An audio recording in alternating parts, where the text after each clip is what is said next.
There's a band called Each Other, and they're from Halifax originally. They're really good. The guys that play in my band have their own bands that I like a lot. Home Shake and Walter TV. And then who else is good right now? They're playing with a band called Tops tonight. Yes. They're from Montreal. They're good. My friend Sean Nicholas Savage. He's amazing. Releases like 7 albums a year. It's insane. A little bit tired, but feeling good. Not jet lagged? I was yesterday, but I just stayed up and got hammered, and I think it's fixed. Have you worked your way through it all? I did, yeah. I worked right through. Barfed on the street today. Feeling good now. Classy. I like to see that you're in your comfort zone with a cigarette on the go. Every picture of you on Twitter is you with a cigarette, even your bum smoking a cigarette. I know. I love them. Addiction, affliction, or have you gone for the Nicorette route and given up? No, I've never tried to quit. It's still like funny and fun to me. So maybe I will someday. But right now, I just like it. And I don't care what anybody says. So I was pleasured to see you in M for Montreal Festival. Bit of a homecoming after the US tour, was it? Yeah, it was.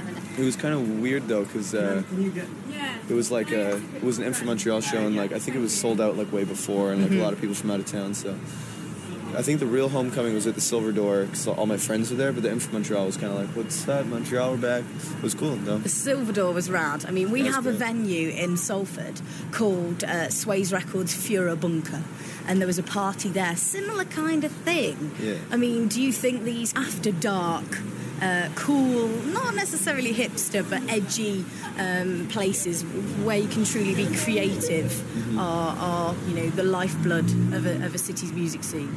I think they're definitely really important, especially, I think mainly just because if they didn't exist, like really small bands that are starting out, like can't play like swanky clubs right off the bat, so you gotta play in like a dungeon every once in a while, or maybe a whole bunch until maybe you get here, but then you probably love playing in the dungeon anyway, so. And you were playing, I saw you on drums there at the Silver Door. I played drums, I played bass. You played bass? Band, yeah. Is this your full repertoire? Do you record like all the instruments yourself, on my or is it albums, full I do band? everything by myself, so. So is it really weird when you get a full band together to actually play that? It's definitely like not the same way that I would play the parts, but it's cool. You know, we don't really practice that much, but after we get to a certain point, like they all have their own, swing on my parts, so it works out good. It's fun. So 2012 has been a massive year for you. You started off... It's been pretty good, yeah. With, a release early in the year, and now here you are, debut record out, signed to a cool-ass label. Yeah, they're great. In the UK. Yeah, I'm in the UK. Was this what you were expecting, or has it been a bit of a whirlwind? Yeah, it's been really strange. I mean, signing to Catch Tracks was like, that was probably the turn or whatever, where it was just like, okay, and like everyone was like, oh, it's gonna get crazy, and like, didn't get too crazy right off the bat, but now it's like, that full length is out and things are like getting weird. For example, we're here, which is crazy. Like this time last year I was just working at a grocery store doing nothing, so surreal but good. Yeah, it's great. It's great, but it's very strange. And the album's out too. Why two? Just for a second release? Or? Yeah, I mean, Rock and Roll Nightclub, I mean, everybody calls it an EP, but I just feel like it was an album. Yeah. Didn't really want to give it a weird title or something. I thought Led Zeppelin 2 is, it's funny, so Mac DeMarco not setting your stall out there, Led Zeppelin. If you had to describe your sound to somebody who's not heard it, how would you? I would say like pop songs. I don't know, guitar-y. I play guitar. It's one instrument I'm like actually sort of okay at, so I guess, yeah, it's like guitar pop. Mostly just pop songs though. I called it slacker pop. Is that pretty cool? The new album, yeah, it's kind of like relaxed. Not that you're a slacker. It's just... I am a bit, I guess, but it's, I guess it's like just very laid back, kind of recorded mellow, nothing too upbeat on this record. Maybe next one I'll get rocking or something. I'm not really sure what I'm going to do. And obviously you're touring tonight. You're supporting Dive also on Captured Tracks. That's right. Have you got a number of dates lined up with these guys, or are you going to be back on your own? We might be playing with them again somewhere on the tour, but I don't really know when or where. But no, just this one show, I think, for now, at least. So. Well, we're glad you've come to Manchester at the end of the day. Me too. If you had to choose a favourite track off the album and why, what would it be? Probably be that last song on there, the Still Together recording. Just because, I mean, I like the other song. Maybe it's not like my favorite song. It's actually a pretty old song, but the recording of it, it was the last song I did in the album, last song I recorded, and I did it in my living room, just in one microphone.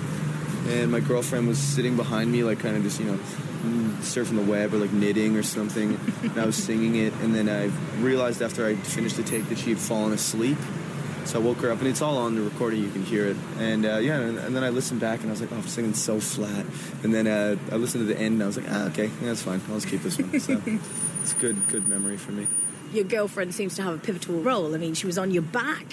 I mean, you told us not to look up her skirt, and you crowd surfed with her on you. Yeah. It's unbelievably rad. Yeah. Are we going to see something similar tonight, although she's not here? Probably not with a girl, but maybe who knows what else. Just grab one of the guys in the band. Exactly. Maybe Peter. Maybe Pete. Yeah. That'd be a heavy crowd surf for everybody. Is he up for a crowd surf? Me and Peter, that'd be a deadly combo. When I was in Montreal, I was talking about the resurgence of the cassette. I mean, the cassette is coming back. The Silver Door, people were selling tapes, but I know that you've been a big advocate of tapes as well. Yeah. What do you think about formats at the minute? What does vinyl and tape mean to you? Vinyl's vinyl's always going to be great, I think. You know, you get like a giant cover, and you know, it sounds really great, and it's cool. Tape is kind of weird. I think the reason that tape's still kind of cool is like a CD it's like weird, you know? Like when you're originally starting a band, it's like you make like CDRs in like a plastic sleeve or something, and it feels weird. It feels like you're not really buying anything. But then if you get a tape, it's like, oh, this is like a physical thing. Feels cool. I don't know. So I think it's just that. I guess it's like something to hold. Yeah, just some way to get your music out there, I guess, isn't it? Yeah. That looks slightly cool and interesting. Yeah. Somebody gave me a menswear tape while I was in Montreal. Menswear? Yeah, we had a conversation and it gravitated to menswear, and I now have a menswear tape from Montreal. There you go. I mean, there's several things I've brought back with me. Jet lag being the primary, but the tapes, I'm all for. Thank you for joining me, Mac. No problem. Have a great time in Europe, won't you? Well, yeah. And we'll see you again soon. Yeah. Thanks a lot.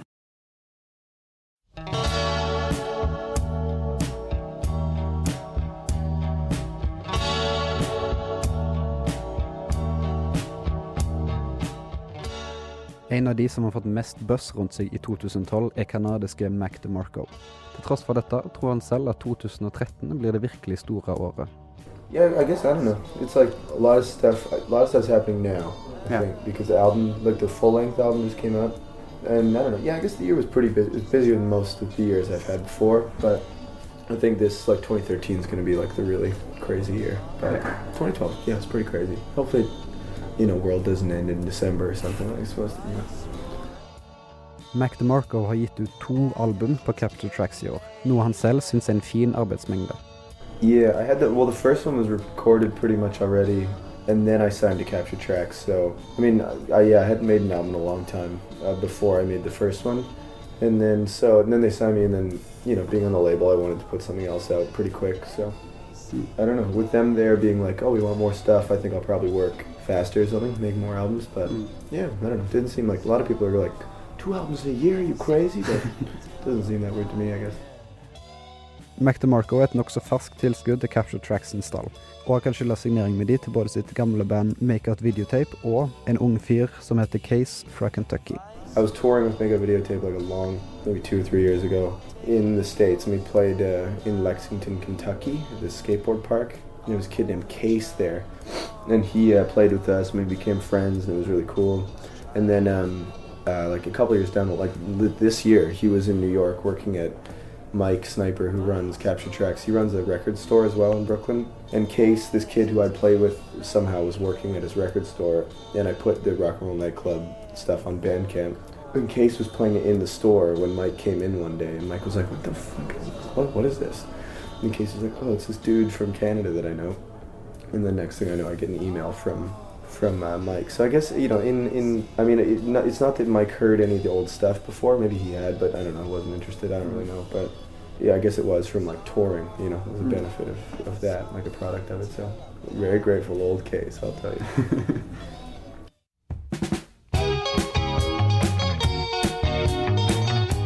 Selv om han ga ut en ganske lang EP kalt Rock and Roll Nightclub tidlig på våren i 2012, var det hans andre utgivelse for året, titulert 2, som ga han oppmerksomheten han fortjener.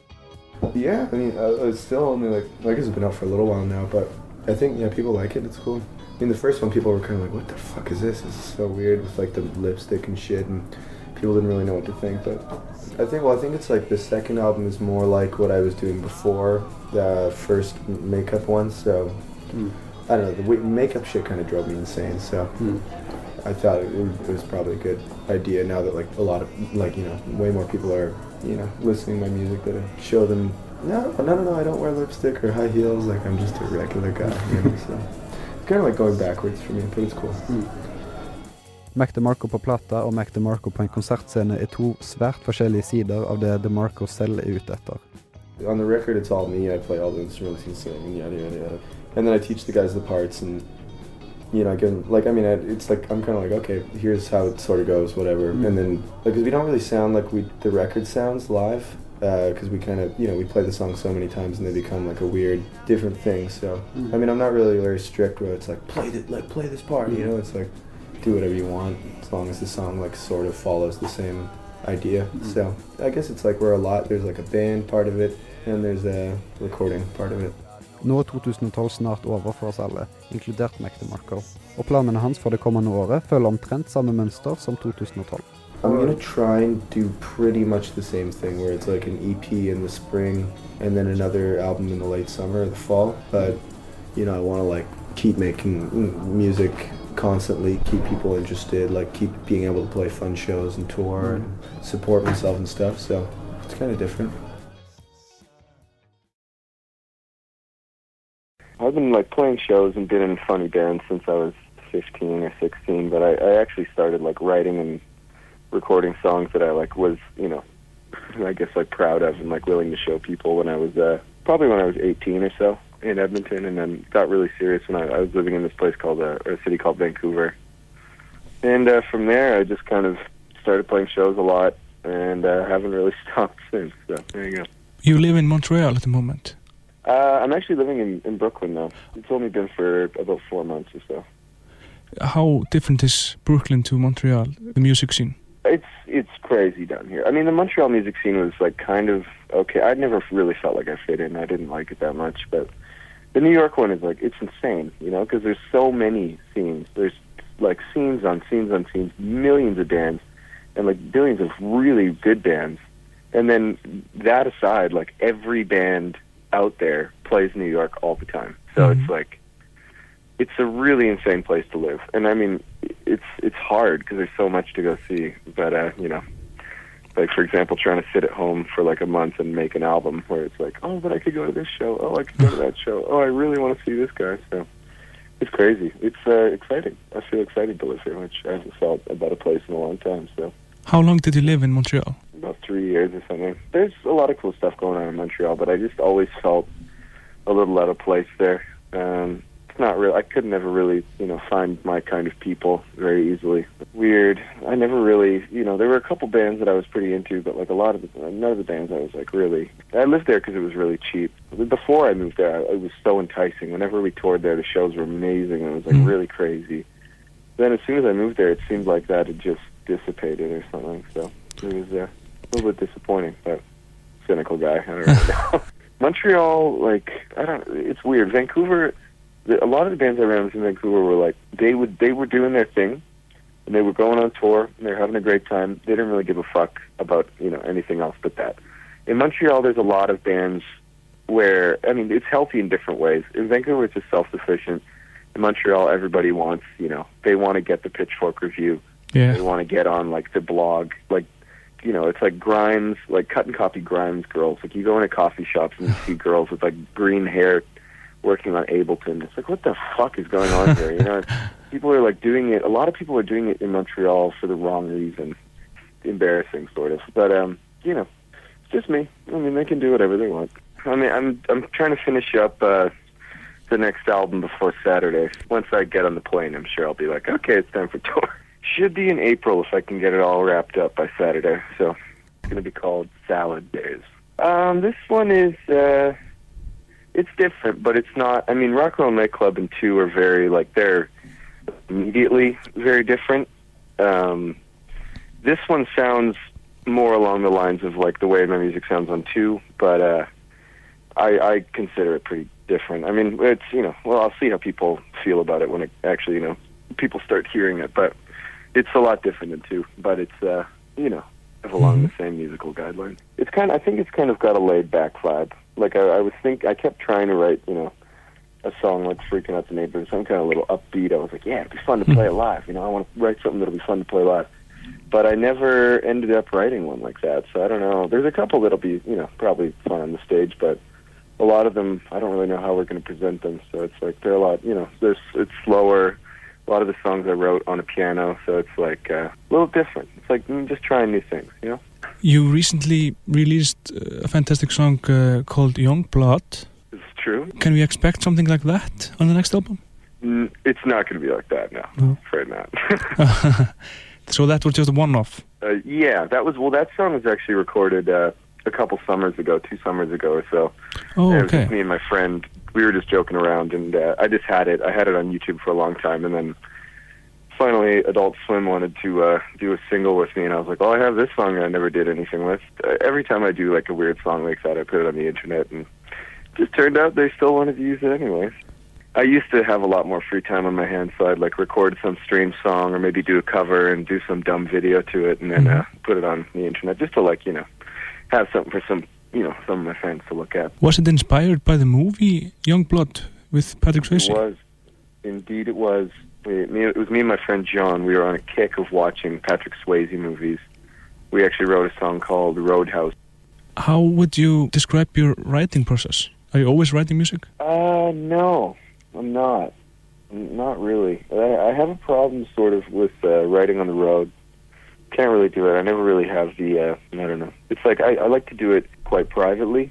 It's kind of like some kind of meditation or some kind of, you know, experience for me that kind of, I go to a different place and I need to be in a comfortable spot and I need to be in the right mindset to do it. So, you know, doing it on the road is not really, I can't really do that. And the other thing is I like the idea of like albums. And I feel that when I have songs from all over the place, like different times, then when I put them all together, you know, the ideas that are kind of running through it don't really make sense as an album to me. So, I don't know. The way I did this new album that I'm still working on is, I think I just started at the beginning of the month, sat down with the guitar on the piano and like wrote the songs. It's just kind of like do them all in a chunk and then get them all recorded in a chunk. And that's the way I do it usually. I mean, sometimes it works out, sometimes it doesn't, but, you know, that's the way, at least, that's the way I like to try and do it. What would you say was your prime influences? I don't know. It's always changing. I mean, I'm basically into like there's one style of music that like really, you know, I really enjoy. I kind of like I really like 70s, you know, recording sound and like, you know, songwriting and stuff, like pop songs, not to say like modern pop, but I really like, you know, Beatles style, Kinks style stuff. I like, you know, some like Steely Dan style or, you know, even Michael McDonald with like the Doobie Brothers or just, I don't know. I feel like I'm getting more into dad rock nowadays. And less like, you have like a punk attitude and more like fancy studio drum sound and stuff, you know. Sometimes I'll be more interested in the song, but then there's other times where I'm just like, holy crap, that kick drum sounds amazing. It's kind of all over the place, but as far as it goes, it's like, you know, usually guitar, like keyboard, bass. Pop music, I'm not like a huge electronic guy. I'm not really into rap too much, so. I like power pop too. I kind of like, I'm not so good at doing it, but I like it, you know, like the Sealies and the DBs and stuff. I really like that. I like Flying Nun style bands are really cool. Anything with a guitar, fast guitar sounds good to me. I like the Ramones, you know.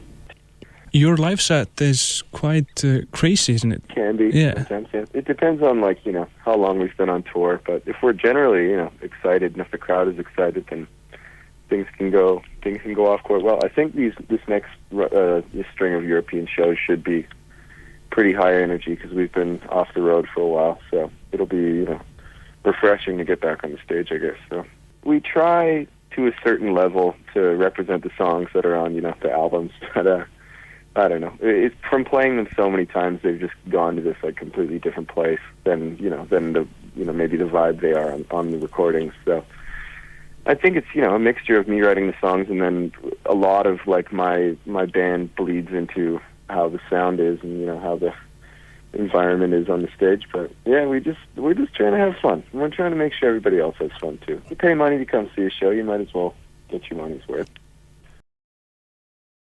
Tell the good people who's on the show this week. We have a really, really good show.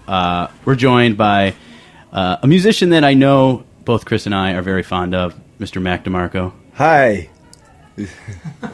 Thank you for that. That was good. That was very emphatic. That's the right word, right? That's correct. Chris is my editor, so Joe will make any other corrections necessary in the back room. Yeah. Hi, guys. he just shook his head and said no. No grammar for me. It's not my strong suit. And we're also joined By Max Rivlin Nadler, who wrote a piece on civil forfeiture in the NYPD for Gothamist this week. It was superb. which is a very interesting topic that we're going to want to dive into in a few minutes. But you can chime in at any point, actually. All right. But we have a few questions. We're gonna get started with Mac because he came the farthest. He's from Canada. Yeah, I actually live down like a couple blocks away now. You're not supposed to. We're in Monaco. You're not supposed to give away the trade Studio secrets. in Monaco. Right. The Grand glittering Prix. beaches. Yeah. So Canada, Edmonton. Yeah, on my hat right here. Oh, he's wearing an Edmonton hat Yeah, too. got it at Christmas. Edmonton's a weird place. Were you sad about the Oilers? Wait, were you even born when the Oilers left? No, we still got the Oilers. Oh wait, Gretzky left. who was it that went to the Avalanche? Wasn't that Edmonton? No, wasn't our team. I mean, it was the Winnipeg Jets. See, this is where everybody finds out I'm a bad Canadian because I don't actually care about hockey. Every other Canadian on the show, though, has said they don't give a shit about hockey. Derek is the only person I kind of who do, gives... and I just totally fucked up the one historical reference that I had about Edmonton. We did lose Gretzky though, and the town started naming a bunch of streets after him and all this crazy stuff. But yeah, he's been gone for so long. Are the streets still named after him, even though he's been named in all these different scandals? Oh yeah, it's like Wayne Gretzky Boulevard, the Drive, Statue of Wayne. He's got like a castle downtown. Do you have any pictures next to the statue of Wayne? I don't think there's actually a statue of Wayne, but there are streets. Yeah, so there you go. Yeah, we have a lot of Canadians on this show. A lot. No, I don't know that's yeah. It's a pretty big country, believe it or not. And I ask every Canadian on the show, what's in the middle? That's where I'm from, the middle part, the crappy part. Well, I don't know if it's the crappy part. It's the coldest part. All the towns are super high up from the U.S. border. It's freezing cold. It's Do you go ice fishing? I never. My dad used to buy me ice fishing rods every Christmas. We never went, so I had What's like the difference 6 or 7 between of an them. ice fishing rod and a normal fishing rod? Normal one is like you really give it a whip. It's like nice and long. Yeah. But then the ice fishing ones that I got were always like maybe, I don't know, 1.5 feet long. Because you just sit there and you dip it in the hole, right? So we actually we did try and go once, but my dad's van fell through the ice of this lake, so we had to get like a tow truck to winch it out.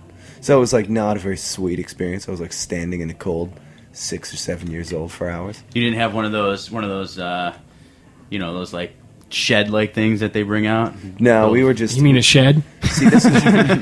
instead of bringing the shed, he thought, I'll just drive my van onto the ice. Right. We can sit in a van. But obviously a van's going to break through the ice. It's a heavy vehicle. So, there you go. I always, that part, I mean, since you did not have this experience, maybe you don't know, but I never understood how they could build one of those sheds and have fires going and stuff like that on ice while they're fishing. See, that's the other thing about ice fishing I think that he didn't consider, is that you have to be on pretty thick ice. Right. And, so I don't think, we were on some small lake. It didn't work out too well. I'm envisioning, that'd be a good song, talking about ice fishing. Ice fishing with daddy, baby. Something like that. I don't know. Is it a conversion van? Did you have a conversion van? What is that? Like a van that has that extra little taste on the top, and then sometimes curtains in the windows. I think it was one of those those kind of rapey looking vans, like the ones that usually do the murals on the side and has the one circular window in the back. More of a church van sort of style. Yeah, okay. Yeah, but or 70s style. One. Yeah. Style. My parents had one of those. Actually, this is when I was little kid, and I'm 60 years old, so we're talking way back there.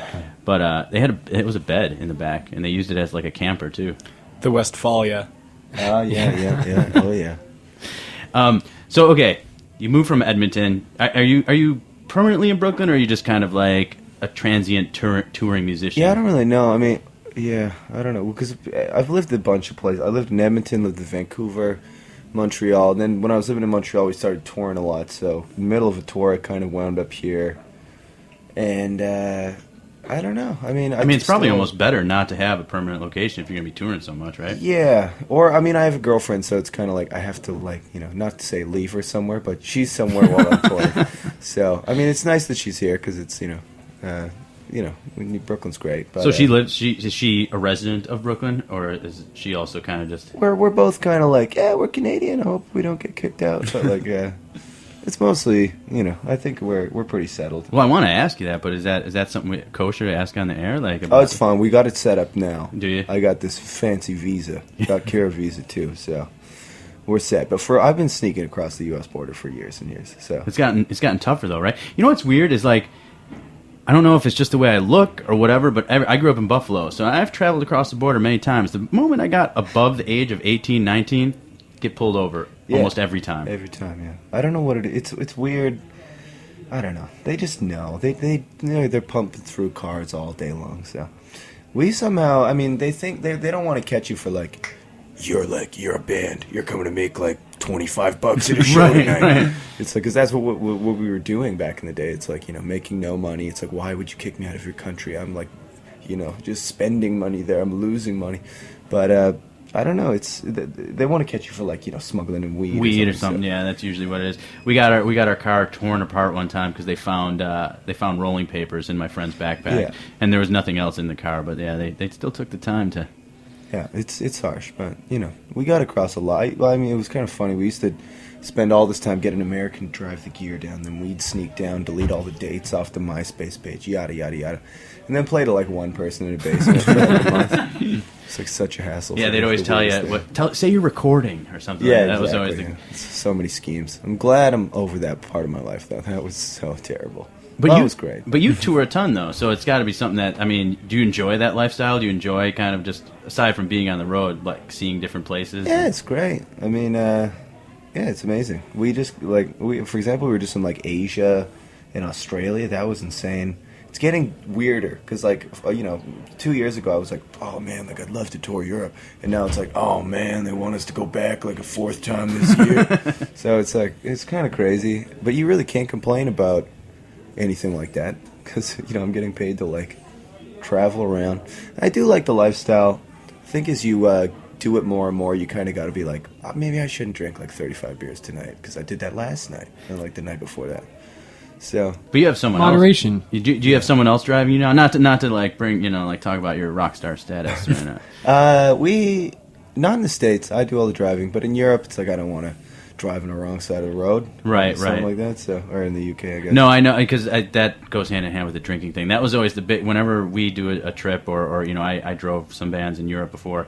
That was always the toughest thing. Is you'd be drinking, and you'd think, man, I got to wake up to drive this band, tomorrow, or drive the car tomorrow. It's crazy. It was crazy for a while, but I'm getting better at it. At least Europe is smaller. U.S. is sort of huge, smaller, man. You don't think about it until you're driving 13 hours to the next closest city. Yeah, Canada's even worse for it, I'll tell you.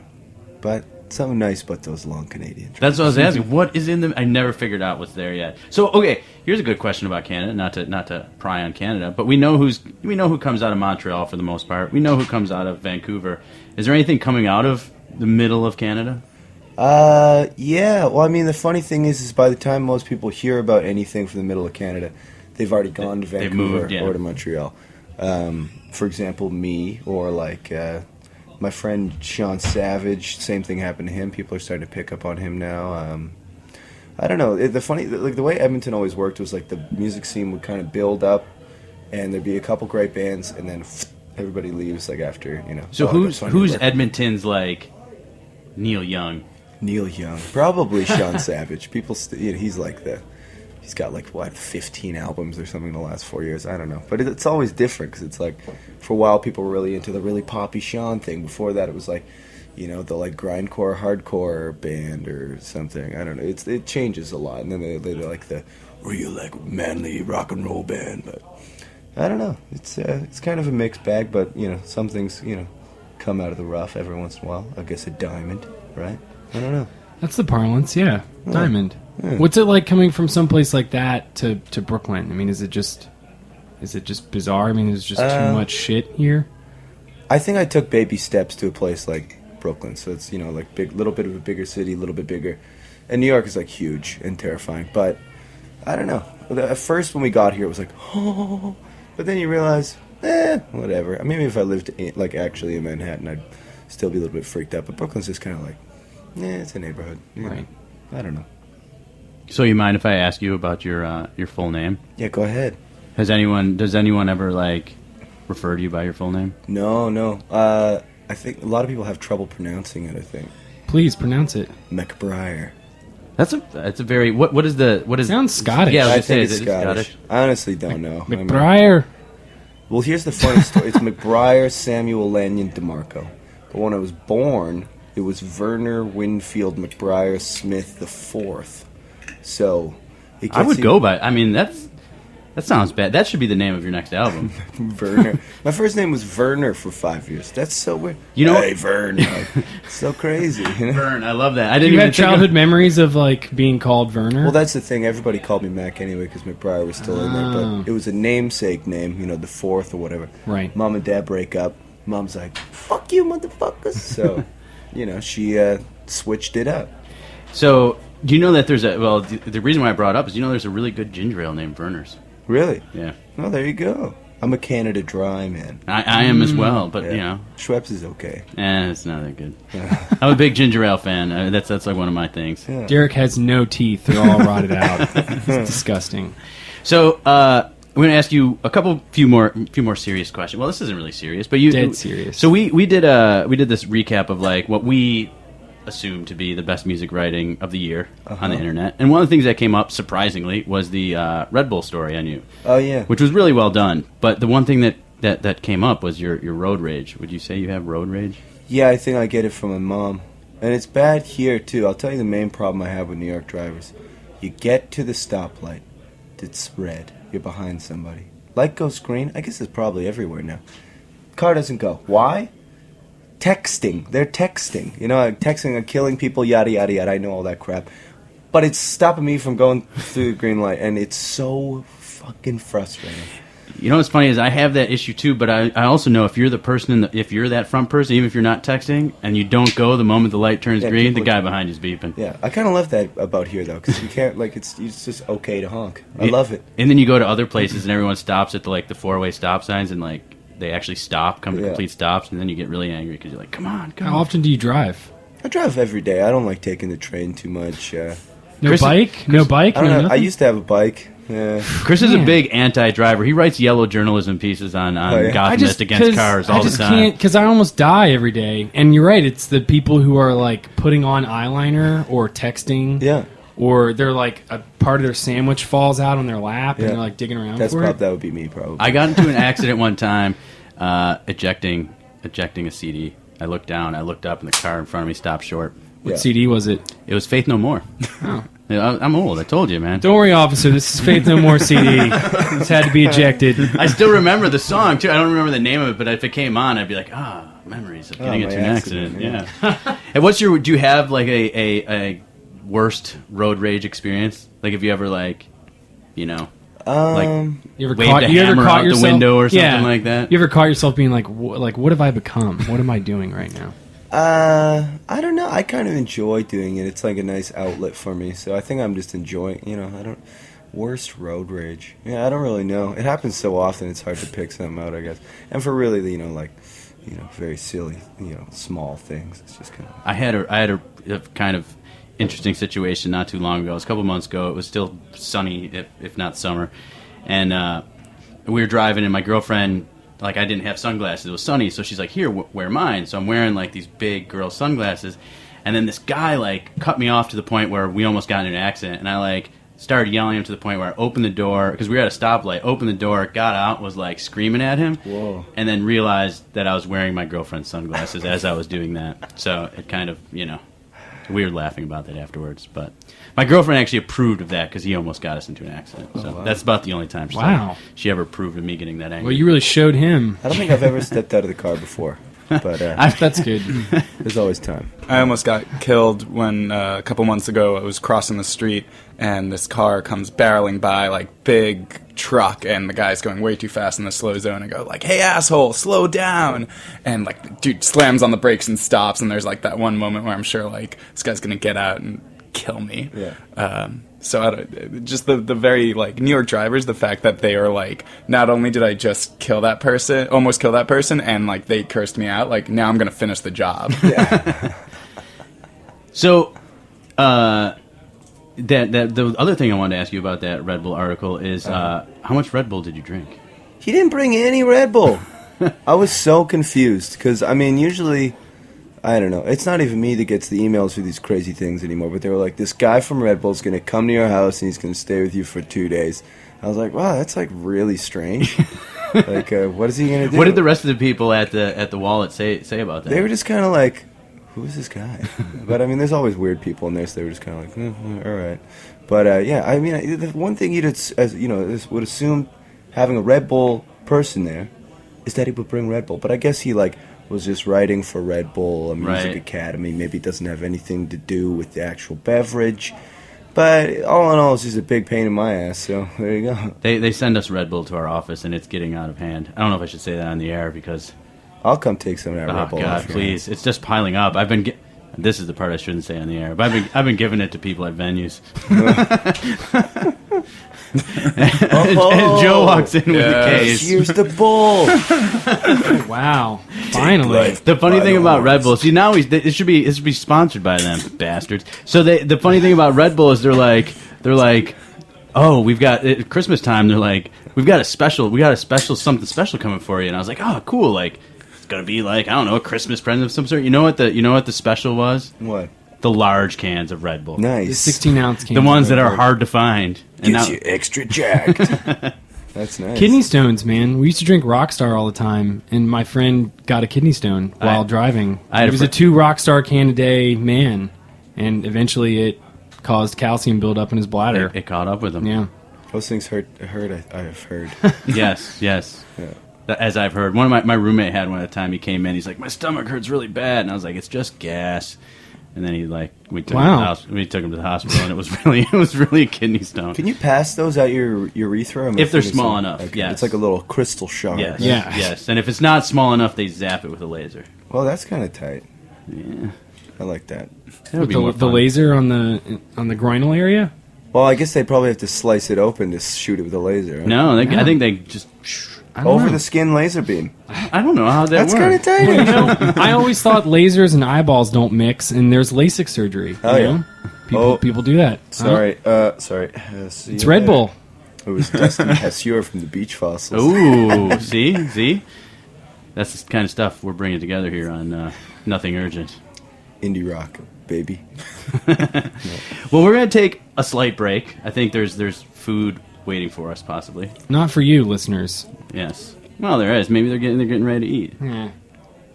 Play some tunes. We're going to play appropriately a Mac DeMarco track.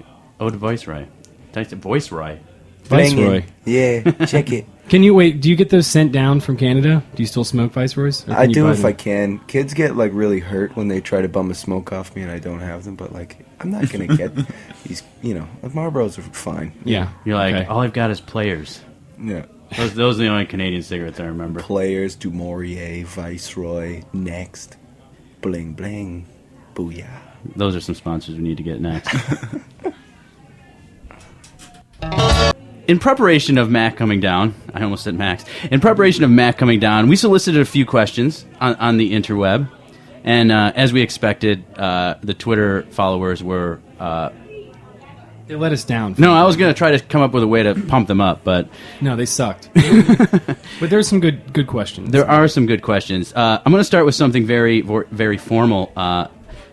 It comes via Ton Startbat. Okay. I know I'm saying it close to right. Why do you love Ed more than Andy? I've just lived with him longer, that's all. It's an honest answer. Yeah, Sorry, Andy. They sent us picture advice of you like hanging out, or not advice, evidence of you hanging out with Ed, and then they said they still want to know your final choice in White Bros. So you're going with Ed, huh? It's pretty neck and neck right now. Me and Andy took a drive to way deep South Brooklyn today, just the two of us. So you never know what's going to happen, really. So then we have another one that comes via. Well, this question kind of goes back to your youth. Did you ever get picked on for the gap tooth? No, I never really got picked on. No, I don't think. I think I was more of like the. I don't know. Maybe I got bullied a little bit, but I don't think it was ever directed at the teeth. But could have been, maybe. I don't know. I had a friend who had a gap tooth, and there was those Gap commercials that were very popular, and the slogan was "Fall into the Gap." So whenever he would walk into a room, be like, "Find you the Gap, find," and then he would like have to shield his mouth. And now he committed suicide. No. Now he's a very successul man. His gap remains, but he's got this very charming. He's got this horrible snaggle tooth that people just can't get over. No, he got through it. It was fine. It was just minor teasing. I don't think I ever got. I remember I had a birthday party, and a bunch of my friends found. My mom used to have a boyfriend who rode Harley Davidsons, and they found her leather chaps. And they thought that she wore them without jeans underneath. So I got a lot of your mom's like a hooker that wears assless chaps. But nothing for the gap tooth, I guess. When I was younger, we used to go to this club that the downstairs was a rock club and upstairs was like a goth club. And there'd always be this one dude who would show up wearing assless chaps all the time. It's a good look, I'll tell you. It was good look. I think he wore thongs, but I think that was only for legal purposes. But for, to not be indecently exposed. Yeah. This is a question I feel a little bit uncomfortable to ask you. This will be the last Twitter one. And I don't know if it makes you uncomfortable. We can cut it if we need to. Yeah, I'm sure. The question is, why did you have to call my friend Sugar Tits 2 years ago? Sugar Tits? Who the hell did I call Sugar Tits? What are you, from the 1950s? Hey, Sugar Tits. Sugar Tits. Yeah, I don't know. Is there a photo with this one? It says the venue. What's the I didn't want to. It's Death by Audio. I didn't want to make it so that in case Death maybe by that Audio. person... I called the girl Sugar Tits. I must have been pretty drunk that. It might not be a girl though. That's the other thing. Can I ask my question? Yes, you can. So you did a shot by the band thing for Impose, where the disposable camera. Oh yeah. There was a lot of asses in the I think photos. our camera might have gotten because we got two. I don't know. Every time we get one of those shot by the band, they get mixed up. But I think you guys might have gotten Dent May's camera from us, but I'm not sure. I think they did. You guys did both, didn't you? Didn't you guys take pictures of each other or something like that? We both had cameras. I think we had two. We are so bad at returning the cameras and these things. They always get lost. And we always have very strange photos. But what? Well, so there's one photo of several asses. Yeah. Your ass featured most prominently. Yeah. But it looked like it hadn't been wiped properly. And this is in 2010, maybe. That was the year and a half ago. Yeah. So I was wondering if you had changed your ass wiping technique since 2010. See, this is the problem I have because there's a lot of photos of my ass on the internet. Right. There's a whole video. That was actually where I was going to go with the question: is what is up with you wanting to show your ass all the time? I just think it's that's people want to take silly. a photo. It's just a bit silly, but the thing is. A lot of men are plagued by this. You got a lot of ass hair. Yeah. And especially in the butt crack. And under the light, the right light, especially on film, like a disposable. I didn't think about that. Looks like a poopy bum crack. And I'm not saying I don't have a poopy bum crack, because that was CMJ. I was playing 11 shows in a week and sleeping on floors. So it probably was full of poop. I don't know. But, yeah, it's a bit deceiving. If I had a completely clean baby ass... well, then you wouldn't be look real. as poopy. Exactly. Yeah. I could just get a shave job. I actually did shave my butthole once in high school because it's freaky when you start getting butt crack hair. You're like, what the fuck is that? How'd you do that? In the bathtub, in my You just, mom's bathtub with one of her leg raises. Yeah, legs up. I was gonna say maybe you did it looking between. I'm gonna give a little bit of advice to anyone who hears this program: don't do it. You did it with it grows back. a razor. Grows back like two hugging cactuses. It's terrible. That is the best visual I've ever had. So terrible. All right. Yeah. I've never done. I'm just gonna throw this out there. I've always wanted to go and get waxed. Just to see what it's like, just to see what that. But then I was afraid because I'm also he just told you what that was like. A slightly it's hairier person. I think waxing, because when you wax your hair, it grows back very soft, doesn't it? I think. I'll ask my girlfriend. I'm not sure. Is that true?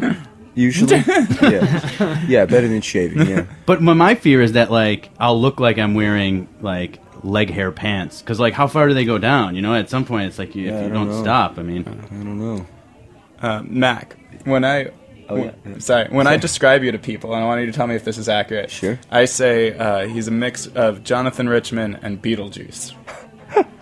Yeah, I guess that would probably. Does that work for you? It works for me. Yeah. Cool. Yeah, totally. Because once I realized like you got that Beetlejuice thing going on stage and like my the hair, deep voice. It's my hair too. Once it gets to about this point, yeah, I just can't That's help a good but point. look like Yeah, Beetlejuice. it's yeah. Michael Keaton like fluff, sort of. Yeah, and electrified, just, like, swaggering around on stage. Kinda Yeah, like cracked out looking. I watched. This is getting off topic now, but I watched the Michael Keaton Batman last night, and I was very surprised at how comedic it really is. Oh, the one with the penguin and everything? Yeah. Yeah. But, like, he himself, he's like, it's a little slapsticky. I didn't realize it. That movie used to scare the crap out of me. I haven't watched it in years. Yeah, Maybe the I'll part check where the penguin bites the guy's nose? Yeah. That and, like, the part where, like, the whole penguin thing is so spooky. I don't know. I agree. Tim Burton. That first one was good. That then it weirded got. me out. the penguins with rockets and stuff. Yeah. The whole thing. It was That was a, yeah. Man, it scarred me too. was almost elected mayor of the Penguin. Yeah. That's How true. awkward would that have been? So, Mac, we've got to wrap things up. This is we really appreciate you coming by. My pleasure. And thanks to the pizza. Can you and the Red Bull. Do you want to take us out by reading a passage? Yes. A dramatic reading, if you will. I brought in. I read it's kind of like my Bible. I read a passage from this every night before I go to bed. It's called "Louder Than Hell," and it's definitive oral history of metal. A rockography, if you will. Yeah, it touches on all the greats. And right here we've got a little quote that has inspired me through working with my label and playing shows over the past few years. It's a quote from Fred Durst. Everything on Significant Other blows me away. We nailed it. Every song in its own entity. I can't think of a song that I'm not excited about. I think maybe I want to redo one chorus that I didn't get to do. But I was happy about everything else. We just went in and did it. Real natural. And then a little bit further he says, I really dug into myself and pulled a lot of stuff out. There's songs about sex and about breaking stuff. I think you kept the spirit and with which that was, yeah. Yes. I do think songs about sex and breaking stuff kind of summarizes Limp Bizkit. Yeah. And rock and roll. Yeah. Yeah. Well, Mac, For the nookie. we did it all for the nookie. Yeah. Mac, thank you so much. Max, thank you as well for the informative angrifying. That's a word I made up. You can use that. Angrifying. Then go and listen to Mac's music and chill out. Yeah, and chill out. Thank you again, and we'll see you next week. We'll see you next week. God bless. Started here. So where did music start for you? Was there a moment where you said, I want to make music? I don't know. There was like a lot of moments where I said I didn't want to make music because my whole family are musicians. So I was like, yeah, I don't want to do that. Then I picked up a guitar at some point and was like, oh, I kind of like this. So it just kind of worked out, I guess. I don't know. Cool. So at the very end of another one, everyone knows you essentially gave out your address at the end, right? So I've heard you've had your fair share of surprise visits. What's the weirdest thing that's happened at your house? I don't know. Nothing super weird. I mean, it's just like a whole bunch of awkward teenagers come over and like a lot of really cool people have stopped by, but a lot of like really nervous young kids stop by. I don't know. The weirdest is when kids roll up and they're like wasted and they like come at like 11 p.m. and I'm like, you're not old enough to be drinking, first of all, and like, you usually don't drink coffee like at midnight, so like, what are you even doing here? But it's cool. It's cool if anybody comes. It's all good. So what kind of coffee did you make them? I don't know. I usually just drink like this instant espresso stuff. What is it? It's I can't remember the brand. It's a yellow brick I get at the deli. But a lot of people bring coffee, so I kind of have an assortment every once in a while. So Cool. So you record your music by yourself. Describe that process. I'll just sit down and start either on a guitar or on a keyboard usually, and just record until I find something that I like, and then work with that. And usually it just goes okay, and then that's that, So do you start with guitar, or do you start with the drums, or how does that work? Usually, mostly guitar. Nowadays, more keyboard a little bit, but not a great keyboard player. I'm not a super great guitar player either, but I have a little bit more of an idea of how to play the guitar than the keyboard, so maybe it's a little bit easier for me. But. I was going to say another point. recently I have noticed you have been moving to keyboard, and I personally love it, actually. I really like that sound. So what sort of sparked that transition for you then, starting to use keyboard? I think, like I was saying, I mean, I've played guitar for a long time. I kind of feel comfortable on it in a way. And with the keyboard, I have no idea what. I mean, I know where the notes are, how to build chord shapes and stuff, but I like have no training or anything. So I think because I play guitar so much, it's kind of like you kind of fall into the same rhythms of doing things. But then on the keyboard, it's kind of like just blindly trying things, and then if something works out, it's like, okay, no problem, Cool. So it's kind of more fun for me, I think. So, when you first started playing these shows, like when you were first starting out, was there a moment where you realized you sort of hit a stride, where you had a strong following? Like, what was your reaction to that? I don't know. Was there a moment when I noticed we had a following? I mean, as soon as my music started getting on like Pitchfork or whatever, and people like complete strangers were coming to the shows, that was kind of weird. But now it's like, completely normal, and there's like we're playing big rooms now. But I remember back in the, 6-7 years ago when we were playing little places, and it was like people were just coming out, and just being like, oh, I really like your EP or something. Like, I don't know, it's a good feeling, I guess. I don't know. So it's been just about over 3 years since Rock and Roll Nightclub.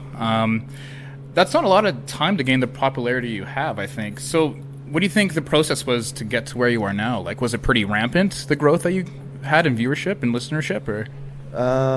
Yeah, I don't know. It just kind of seems like more and more people keep coming to the shows every time we tour. But I like to, before Rock and Roll Nightclub, I like to do as much recording as I possibly could. So even though we're touring like a shitload now, I try and record as much as possible still. And to tell you the truth, I have no idea why it's going like this, but it is, and I can't complain. So it's cool. But who knows if it'll last? Who knows if it'll keep going this way? I have no idea.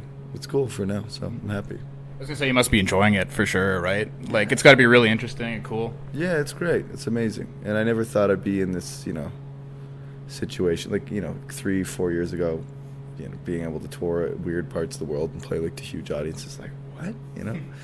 And yeah, it's bizarre, but it's cool. So, were there any standout challenges over the years in terms of trying to get your music out there, or? I'd say that since I signed the record label that I'm on now, things have been relatively easy. Because, the main thing for me, it's kind of like I just never had any money, ever, and I was putting my own stuff out, and, in order to do that, I had to work like a side job or something, or do crazy whatever, something to do money. But they've helped me out a lot. Like, they kind of put me, at the time they were like, here's $1,000. And I was like, like $1,000? Like, I've never had this much money before, and that's like me at 22 or whatever. And now it's like, now I'm okay, but there's different things to worry about, kind of, as things grow, just things get stranger and stranger. But no, I don't know. I think, back in the day, it wasn't really like it was hard. It was just kind of like, the mindset was like, I work this job, and the job sucks because jobs suck, But then because I get to do that, I get to do something I like to do, which is music. But then, when the job part falls off, and it's all just music, it's like, sweet, It's like, not bad, so it's okay. Awesome. So what, are some strange opportunities you've had from your success recently?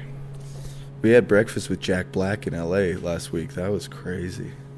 What was he like? He must have been just crazy, I bet, like you're saying. Yeah, he's like, not super far off the way he's portrayed in the movies, I guess, but funny guy, really nice guy. It was really weird walking into this, fancy breakfast place in Hollywood and being like, Mac, and I'm like, yo, man, I've been watching this movie since I was, 10 years old, It's, really strange, but cool, So how did that come about? How did you guys get in contact?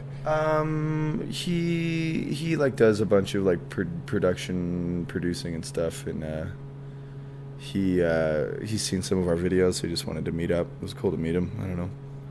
Cool. So what's the worst thing that's happened to you guys on tour? Maybe not specifically this tour, but any tour. I don't know. We lost. Well, I'll do a recent one, I guess. I mean, weird stuff happens all the time. It's never that bad. I mean, it's hard for anything to be bad when you're doing this because it's just kind of like, even if you're grumpy one day, you're just like, well, what's the big deal, But the worst, I mean, yeah, in Vancouver, we played a day show on Halloween. And then Pierce, my bassist, went up to White Rock right afterwards to hang with his family. He took the keys to the van. White Rock's like an hour away, and he doesn't have a phone that works in Canada. So we had to sit outside the van for 3 hours and wait for a locksmith to drive in from Surrey. And it sucked ass. That's a long time to wait, Wow. Still, though, I mean, even that, yeah, it's not like the worst thing I can think of. It's not a big deal anyway, though. But it just kind of sucked at the time. A little inconvenience. Yeah. Yeah, cool. So, what's been like your highlight show that you've played? Because you've been around the world. You've been to places, like you're saying, you never thought you'd ever be before. Was there any place that sort of surprised you? I really liked going to Japan. It was really cool. Very different than playing shows even really different than North America, very different than Europe, and strange, but really cool, really interesting. So that was dope. As far as good shows go, maybe I don't know. Australia was really surprising to me because I think being from Canada, a lot of Australians that come here are like snowboard bros. The Commonwealth. Yeah, so I kind of had a weird taste in my mouth where I was kind of like, I don't want to go to Australia. They're all dudes just want to talk about fresh powder all day, And then I went there and I was like, holy shit! Australians are first of all, very similar to Canadians down there, and the big cities are really cool. There's a lot of great bands down there. It's one of my favorite places to tour now, and I just took me completely by surprise, which is really refreshing, I think. Fantastic. Lastly, is there anything you'd like to mention before we finish things off? Hi, Mom. Perfect. Awesome. Let's have a little talk about another one, if you don't mind. Tell us a little bit about that EP and what's it all about. Okay. That EP, something that came out last year in August, I think, and it got 8 songs on it. Got a photo of me on the front, crouching down. I'm wearing a Simpsons keychain on the front. All the songs I love, songs I recorded it in, I think, March and April of last year. I used the Tascam 388 to make the record. I played the drums. I played the guitar. I played the keyboard. I sang. I played the bass. And some of the tracks have shaker on it. And, it's just a little piece for your ears. Well, I think we've got all of the practical details out of the way there anyway, but well, what about those songs then? Tell us about those. And when you released it, you released some of the ones just as streaming singles on Spotify. What was the kind of thinking behind that as opposed to physical singles? I don't know anything about Spotify. I think that's more of my label doing that. But I don't know if songs were out there before them. That's cool, but I don't know. The songs, it's all love songs, so no baloney, just true baloney. You know what I mean? Gotcha. So is that how it works then? You just basically hand over the record when it's done to the label, and then they take care of what songs are released as singles and when and things like that, or do you have any input into that? I mean, there's a conversation we have where it's kind of like, I'm usually like, oh, I think this one or this one, and they're kind of like, well, what about this one? And I'm kind of like, really? Sometimes we agree, but I don't know, sometimes they're right about it, but I think sometimes I'm right about it too, but in the end, it doesn't really matter because the album comes out and everybody has all the songs anyway, so I don't know. Yeah. And you did the video for another one yourself. Tell us about that. Yeah, I don't know. I'm not like a huge fan of making fancy music videos that take like more than a day to make, really. So yeah, I just went out in my neighborhood with my girlfriend and made the video, and that's fine. It cost $0. Yeah, it was tight. And making videos and I mean, there's a real DIY feel to the whole thing. Anyway, is that do the label, if they're going to take control over some of the songs that are released on the thing as singles and things like that, do they ever kind of try and have any input into how you're making it or the sound of it? Do they kind of ever want you to have more people involved, session musicians or anything like that? They don't ever. I mean, they. I think they're like, hey, Mac, like, would you, it's always on the table. Like, would you like to, collaborate with like Dinky Dong, Dishwater Boy or something? It's kind of like, But they know I'm, it's there, but, they're not going to push me. The only thing they ever really do is sometimes they'll be like, you should record one of your old songs from back in the day. Trust me, it'd be a hit. And I'm kind of like, I don't think so. But other than that, I think like we get along pretty well. So they know not to push me in the wrong direction. They kind of let me. They're good people. They let me do what I want to do. So it's cool. Yeah, that is fantastic. I mean, you're obviously very lucky to be able to do that. And what about touring? Yeah. I mean, you were here not so long ago. Actually, you played at Exit in Luxembourg. Great to have you back again. And do you enjoy touring in Europe? Is this something that you think more bands and artists and stuff from the States and from Canada should be doing? Yeah, I love it. I mean, I think that anybody should do it. It's a little more complicated than doing it in the States. Like, first you got to get on a plane, then you got to find the instruments to play here and the bus and stuff, or the van or whatever. So it's and it costs more money usually too. I mean, or it can, but it's it's cool. I really love it. Especially when we have the opportunity to go to places we haven't been before. That's pretty cool to me. So as long as that keeps happening, why not? Yeah. And what about your own move then from Canada to the States? Is that something that you felt you had to do for music, or was it just kind of a case of, I want to go and live in New York? It was just kind of a fluke. I ended up there, and now I've been living there for 3 years, and now I'm moving to Los Angeles soon. But yeah, I mean, I like the States. Feels pretty similar to Canada, but I don't know. We'll see what happens. How come you're moving to LA?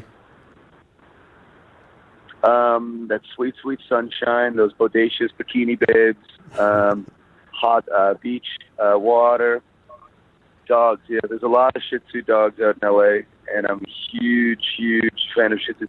So many perfect days. Every day is a perfect day. There's pizza there. It's not New York style, but it'll do. There's porno industry. What was that? Oh my God! Sorry, I'm getting fed lines, but I won't say the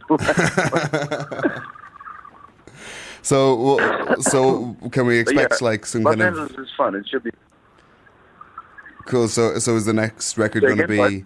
Well, is the next record going to be like some sweet slow jam porno music, or is it going to be kind of a surf rock record?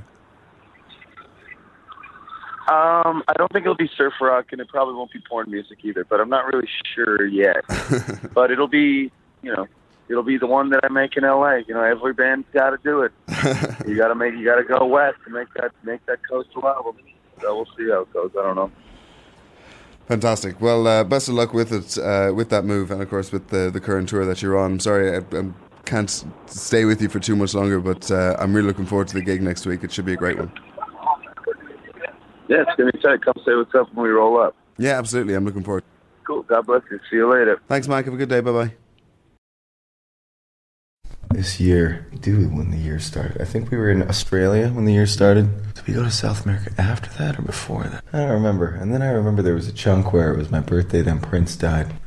We weren't on tour for that. I had a couple months off, and now we just did a month in the States, and then this is the month in Europe. And I think we got a couple other things, but most of it's done after this, I think. Yeah, a lot harder than Bowie dying, which is weird because I like David Bowie a lot too, but I think the Prince, it was weird because at first I was kind of like, Prince is dead, well, that's weird, and I kind of tried to be like, whatever, I didn't know the guy, but then, it lingered with me for a good couple weeks, and it's cool though. The one cool, it sucks that he passed away, but the one cool thing is that when he died, which is kind of, specific to him, he never let anything on the internet. Then all of a sudden, all these videos and interviews and shit. So it was kind of like a celebration for a little while. It's cool.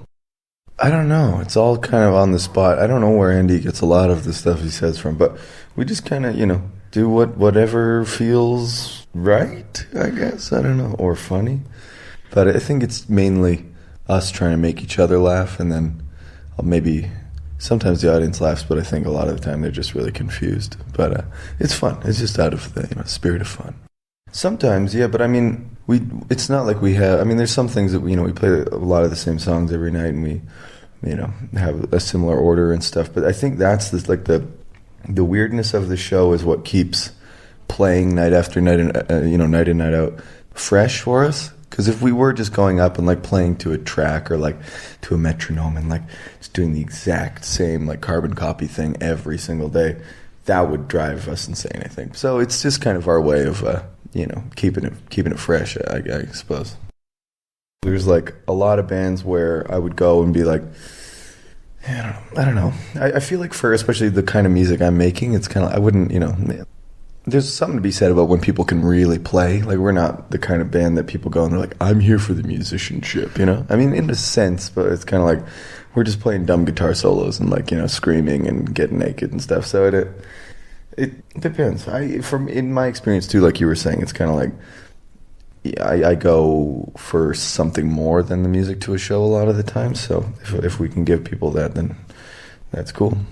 With punk shows too, it's like there's a built-in, especially with like hardcore scenes in different cities and stuff, there's a built-in vibe. People go, even if it's a really small band, there's like a built-in thing that people, they want to get crazy and they're into that kind of music for that kind of thing, and it's like, if we can establish, I mean, it's not like we're getting like sometimes kids make pits at our shows, which is really weird, but I don't know, just establish some kind of it's about the crowd and what's going on the stage. So yeah, it's crazy. I don't really understand why, but I don't have any complaints or regrets, or it's like, it's really cool. I don't necessarily, like I was saying, I don't know why it's the way it is, but the more the merrier. It's crazy too. I mean, a lot of bands, we haven't had an album out. We had an EP out last year, but like we're still touring like almost a year later off of an EP. That's kind of crazy, But people are just like, we just want to come hang out. It's like, okay, that's fine. If you want to hang out, I want to hang out too. So it's weird. Yeah, so I mean, there's always going to be, some kid that gets too drunk or like is like really nervous and says something, or there's just some guy that's like, I'm gonna like say something really fucked up to Mac or like to his band, like that'll make me stand out. And it's kind of like, dude, not the best battle plan. Like, I don't know, but for the most part, we have pretty nice fans, a lot of younger kids now, and people seem to be generally pretty chill. Yeah, I'm working on a new record right now, and probably, I don't want to say half done, but I'm not sure if I'm going to use any of the songs. But I wrote like 15 songs when I had some time off and did some recording. But I don't know. I think early next year it would be when it comes out. But I don't have it as like a thing yet. I think it's kind of like about time I do something a little bit further away, because another one and Salad Days were like similar in a lot of ways, and even two. So I think it's time to freshen it up for me a little bit. I don't really know how I'm going to do that, but we'll see. Whatever. I mean, I would love to. I can't really play keyboard very well, so that's kind of my, like, I hit a wall eventually playing synth. But I do, I mean, I'm just, I feel sometimes that I'm bored of playing electric guitar. Like, I've kind of carved out this, like, style that when I record, it's like, okay, I'll do the chords, and then I do this, like, all in the top three strings, like there's the lead line, and then, you write the lyrics or whatever. But I don't know. For me, it's just kind of like playing keyboard and not really knowing what I'm doing, and like having synthesizers and trying new sounds and shit. It's just like I have no idea what I'm doing. So it's like more exciting for me to do. But no, I think it would be really weird if I went like full like popcorn style, like YMO. I don't think I could do that. But definitely more maybe solo stuff like Thousand Knives. Ryushi Sakamoto. But he's an incredible piano player, so I don't know. Yeah, I mean, I think I'm thinking about different things when I write now, because back in the day it was always like, damn it. Like, I was frustrated with a lot of stuff. I was broke, didn't have a job, was living in Montreal, didn't have any, just no prospects on the horizon. Was fine, was happy, was excited, but now it's kind of like, I have a house now, I can eat fine, and I don't, things are a lot easier now. But, I mean, it's interesting because it makes you think about other things that are, bringing you down or inspiring you to write something. But, then there's but it's, I think a lot of artists are kind of like, well, now I'm going to go down, like, the political road or something. I'm not going to do that. But, it's just, it's weird, to be settled in a way. I mean, yeah, Canada's a good country. If people want to do it, they can do it. I don't know. The States are pretty crazy right now. I'm not the best person to talk to about it, but yeah, it's kind of scary. It's kind of crazy. Trump and Hillary, it's kind of like, it should be an interesting one. Yeah, we'll see what happens. I don't know. I'm planning on staying in the States for a while, so hopefully things don't get too fucked up. Justin seems like a chill guy. You know, he's doing a good job so far. But I mean, I don't know. Gun-toting American emperor. Who knows? I don't know. Justin's pretty young too. Limber. He's quick. Yeah. He was a substitute teacher, right? I don't know. Something. I don't know. I'm American myself, though. Oh, you are? Yeah, I'm American. There you go. So I probably gotta put it on Hillary. In a band I used to play in a long time ago as a teenager, we used to play. What is it? What's the song called? I was a junkie. I was out of my head. Yeah. What is Nervous Breakdown, right? Yeah, Nervous Breakdown, exactly. That's pretty much. That's like the elementary Black Flag. And it's like, here, see, check this out. But I don't know. I always have the urge to like write a fast like ripping song because they're so much more fun to play live. But I don't know if I have the balls in my jeans to kind of pull it off. But I'll give it another shot. Who knows? Not really. I mean, for me, I have a funny relationship with drinking where it's kind of like I came from Edmonton in Canada, and it's like the best beer was always the cheapest one. So, and the strong, if you juxtapose cheap and strong. So, I mean, but as far as beer goes, I just like to drink like, you know, a light, like, what is it? Like, I don't like any of that, like, the like bitter, like IPAs. Yeah, I can't do that shit. Just like a Budweiser or whatever, like that lager, I guess it's called. Lager, yeah, that's that's fine for me. So it's just about getting fucked up. Yeah, pretty much. Yeah. This one my girlfriend got in New York. She actually got two, so we had matching ones, and then someone stole mine. So this is hers. I'm trying not to lose it, but I actually get my cabs and all my clothes except for my shoes because Vans gives me those now. But not a bad hookup. But yeah, I just like Goodwill, or I don't know what the equivalent would be. You know, like Savers or Salvation Army or something. Like, just like I like those like uncurated thrift stores where there's tons of trash, and then maybe you can find something that's like a little less crappy. I don't know. I remember that show. That show was a little. I think in Germany we always kind of have like the audience is not sure if they're into it or not, but she wasn't sure. Yeah, exactly. Yeah, it's like there's some places, even in Switzerland too, where we played yesterday. It's kind of like they're like, I'm gonna watch, but I'm not sure about this. And I'm like, but I don't know. I think it was probably a reaction to that, just kind of like, oh yeah, you don't like it that much. Well, we're just gonna fucking start spitting on each other and see how you like it then. With his mischievous smile and playful stage persona, indie rock musician Mac DeMarco has gained a reputation as something of a merry prankster. But DeMarco says that what you see of him on the internet doesn't always tell the whole story. If a time comes, or like, something where I need to be frank or be honest or be, earnest or whatever, I'm capable of doing it. I'm a human being, but I think that goofy gets a lot more clickbait than earnest. DeMarco's last album, This Old Dog, is filled with his signature irreverence. But DeMarco says that as he's gotten older, he's allowed himself to become a little more vulnerable in his music and to write about some of the difficult things he's encountered growing up, like his distant relationship with his dad. He's a very funny man, very charismatic guy, but at the same time, an addict and a lot of not so great stuff. DeMarco was just 5 years old when his father left the family home in Edmonton, Canada. After that, he only saw him sporadically. But a couple of years ago, his father was diagnosed with cancer. He got really sick. We went up to Edmonton, me and my siblings, to see him. And that's where the strangeness came. Face to face with something like that, where it's kind of like, well, damn, like this could be the last chance. DeMarco was thinking about how to say goodbye, but the clownish spirit he's famous for, well, it turns out it runs in the family. He does the, clowning around, funny guy, even though he's like, it's still, like, really funny guy, super charismatic, on a hospital bed. So it's like, and none of us are very, it's like, we're trying to get real with him, but he's still joking around. Like, so it was bizarre. Especially, I think that my sister's husband was there with us, and afterwards he was just like, "What's wrong with you guys? Like, this might be your, talk to him." And we're all kind of like, we don't really know how. We don't know how. What DeMarco does know is songwriting, and even though his dad eventually recovered, he says that his latest album, This Old Dog, gave him a chance to work through some of his conflicted feelings about the father he never really got to know. Haven't got the guts to call him up. Walk around as if you never cared in the first place. The last song on the record is called Watching Him Fade Away. It's halfway in between being angry at this person and being like, come on, to this person, and also being like, I love you to this person.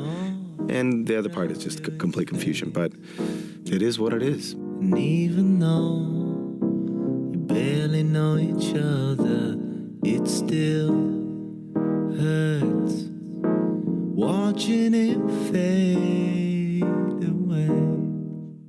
I'm not trying to like vilify the man or crucify him.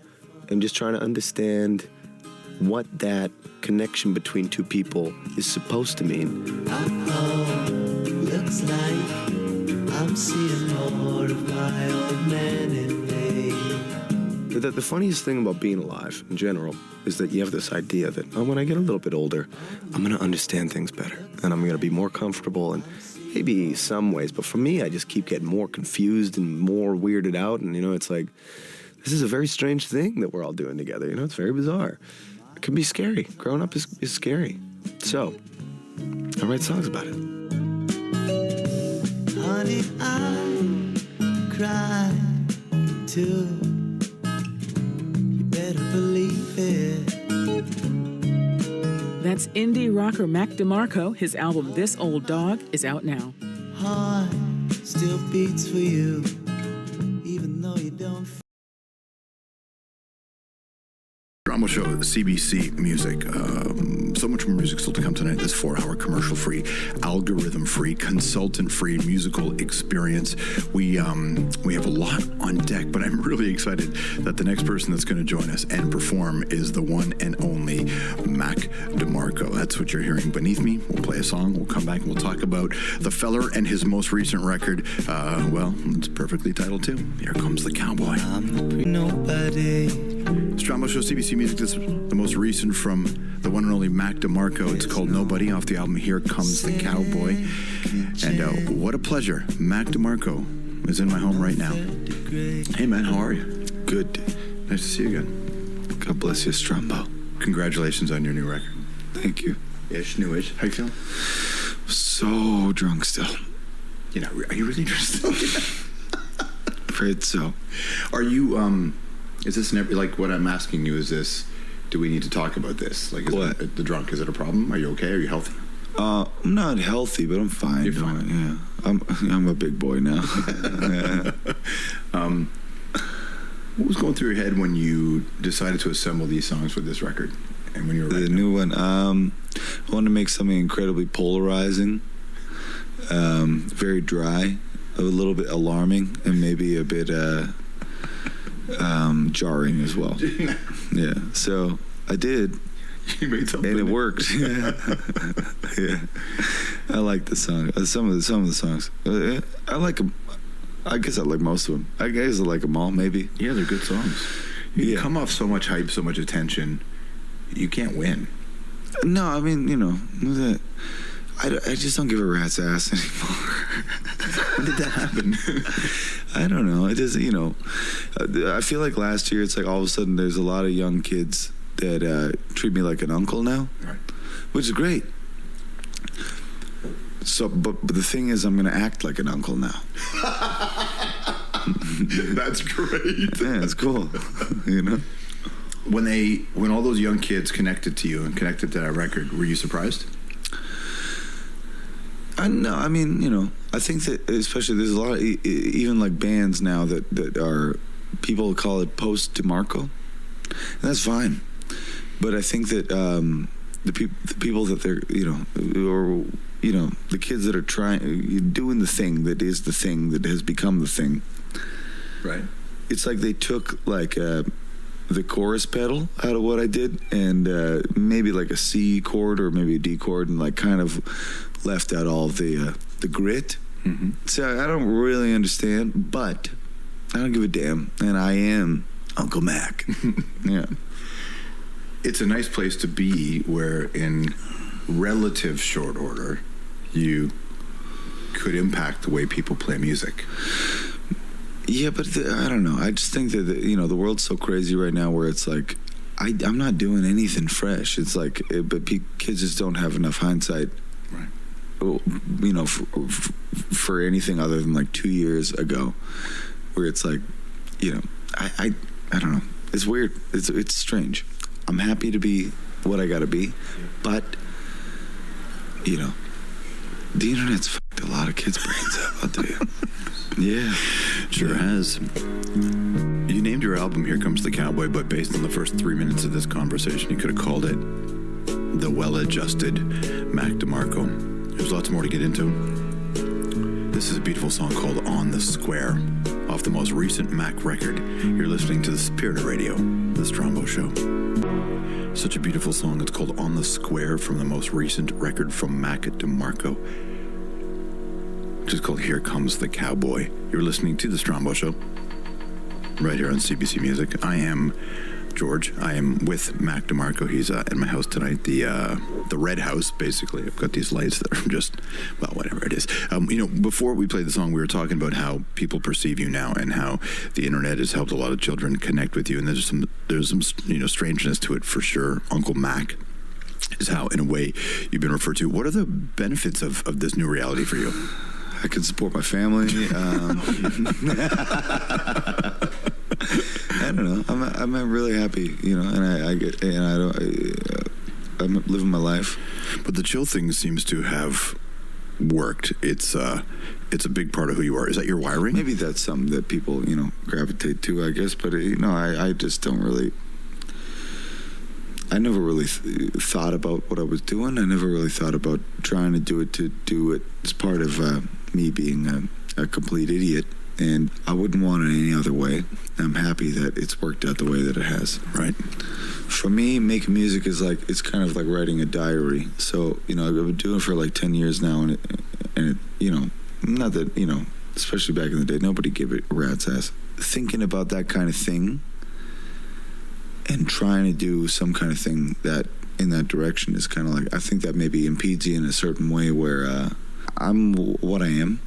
And maybe I found some weird sound here or there, but I think the most important part is like the humanity, or like the me of what's in there, which is I don't know how to explain that part. But that's the most important part. Well, I think it's openness, but it's actually a different kind of openness because. Especially because the last record dealt so much with your dad, and this one doesn't do that. Sort of. I mean, it's more. I think a little more confusing, a little bit more vague. But yeah, I mean, the daddy thing that I did was. I mean, I love my dad just because I came from his penis, but I don't know the guy. Right? Do you regret it? Doing that record? Yeah. No, I don't regret it. I think it gave him a kind of like, oh damn, So even if I could do that's totally, it's cool with me. Like, it's a good thing to do. But this one was kind of like, okay. I don't want to do that even. Yeah, I got no tokens to play anymore. Let's just do something very strange. So, right. Just like the back of, the brain out in the back of the head. Something like that. I don't know. Let's play My Old Man off the record. This Old Dog. It's Mac DeMarco on The Strombo Show. What a beautiful song, My Old Man, off the This Old Dog record, which came out in the spring of 2017. That is Mac DeMarco. Mac is with us now. Mac has a new record, which is, I think, in a lot of ways very different than that one we just heard. It's called Here Comes the Cowboy, and Mac is with me. I suspect that none of this is effortless for you, and I'm curious, when you get to the newer stuff, how was that experience? This record... Making it made me feel very bad. Yeah, very, very bad. In which respect? I think I've become more occupied with trying to make it sound the way that I hear it in my head, and also, but at the same time, respecting the way that it came out the initial time that I wrote these songs. Because most of the songs I'm just sitting on the couch in my garage, just like whatever, you know. Yeah, I don't know. And it's for me at this point, it's funny too, because it's like, you know, I make music all the time. I put music out a lot through different channels that doesn't necessarily have to be Mac DeMarco, you know. But it's interesting for me to have to put the hat back on and be like, all right, let's make a new one. Yeah, I mean, you've done features, like you're out there. Yeah, you know, and I'm always recording, and I do shit, and I do shit for other people and whatever. But it is, you know, it's a little jarring to like have to put the hat back on. You know, that's who I am, I suppose. But did that hat feel heavier this time than it might have in the past? Yeah, for sure. Yeah, I think I don't. Well, I love what I do. Yeah. But it's funny now, you know. I'm not 22 anymore. I'm 29. Wow, so old. But it's, you know, it's just I don't know. It's kind of just a bit not. I think that I've stepped out of it enough to see how ridiculous everything is. Yeah. So, well, because you didn't have it for the beginning. No. And then it shows up, even though you've been in the game for long enough, and then all of a sudden you're famous. Well, I'm not famous, but I think I don't know. Just to you know, I've tried a lot over the course of however long I've been doing this to try and make it not feel like it's something, you know, like a job or something like that. And you step out every once in a while, you're like, oh shit, look at you now, kid. So, I don't know. Are you reading? Reading? Yeah, are you a reader? No. No? Wikipedia, that's about it. What do you read on Wikipedia? What do you search? What was I looking up the other day? The history of... Oh, you know what I was looking up? You remember YTV? Mm-hmm.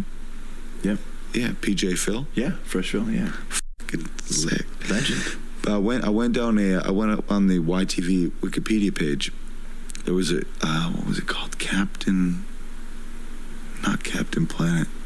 I don't know. Anyway, me and my girlfriend were looking through all the old shows, and I was looking up a bunch of old footage. I want to get, remember the purple TV with that logo? Yeah. Come on, son. Dude, there's a crew of Canadians in LA that can make that for you, called Retro TO or something. Sounds Retro good. Kid.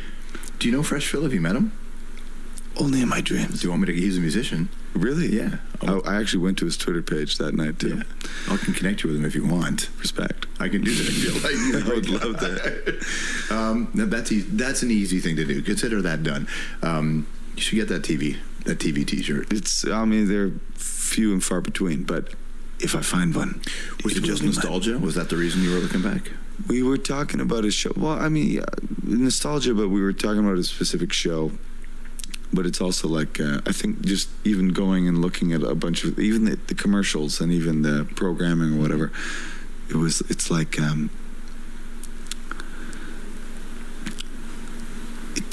shit kind of sucks now. Pre-internet youth television, because when YTV was popping, that's when I was at Much Music, and pre-internet youth television was so impactful then. It was amazing. And we took it so seriously. Like, we knew who was watching, and it wasn't like our bosses were telling us. They eventually did near the end, that's why I went away, but when I was there, and especially those early days, they were like, no, do right by the fucking audience. Do right by the audience. That was your mandate. Yeah. That's not Twitter's mandate. No, nobody gives a rat's ass anymore. Yeah. But I think, it's like, I have a hunch that like a lot of the NFB people went to, it's like the animations, the whatever, this and that.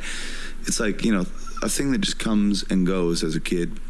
But looking back on it now, it's like, wow, lucky me. You know what I mean? Which is, I don't know, I think it's amazing.